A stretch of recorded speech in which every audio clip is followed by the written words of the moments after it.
நீங்க இங்க பைசா வாங்குறீங்க இல்ல அப்படின்னு சொன்னா இல்ல எங்களுக்கு வந்ததுக்கு கொடுங்க, கொடுக்காட்டு நாளைக்கு உங்களுக்கு சிலிண்டர் வராது அப்படிங்கிறாங்க. இல்லம்மா, அது டோட்டலி தப்பு. சார் சொன்ன மாதிரி டோர் டெலிவரி கிச்சன் டெலிவரி பண்ற வரைக்கும் அந்த டெலிவரி சார்ஜஸ் சேர்த்து தான் ரேட் பிக்ஸ் பண்றாங்க. RSP retail selling price. நீங்க ஒரு பைசா கூட கொடுக்க தேவையில்லை. அப்படி ஏதாவது டிமாண்ட் பண்ணாங்கன்னா நீங்க உங்க டிஸ்ட்ரிபியூட்டர் கிட்ட கம்ப்ளைண்ட் பண்ணுங்க. Immediately officers will take action. Don't worry. மேயர்கிட்ட போய் கேட்டேன் சார், ஏன் இந்த மாதிரி கேக்குறீங்க, கேஸ் ஆபீஸ்ல போய் கேட்டேன் சார். கேட்டதுக்கு அவங்க என்ன சொன்னாங்க, அவங்க வந்ததுக்கு பெட்ரோல் செலவு வேணும்ல. அதான் ஏமாத்துறாங்க. இவர் ஐஓசிஎல் நீங்க சொல்லக்கூடிய இந்தியன் கேஸ் கம்பெனியோடைய சீஃப் மேனேஜர் திருச்சி ஏரியால இருக்காருமா. அவங்க சொல்றத அவங்க வாயால கேளுங்க. கிச்சன் வரைக்கும் கொடுக்கறதுக்கு தான் சம்பளம்.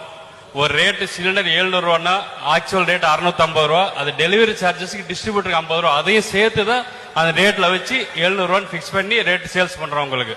சோ உங்ககிட்ட வாங்கியாச்சு, கவர்மெண்ட் டெலிவரி சார்ஜ் சேர்த்து வாங்கியாச்சு.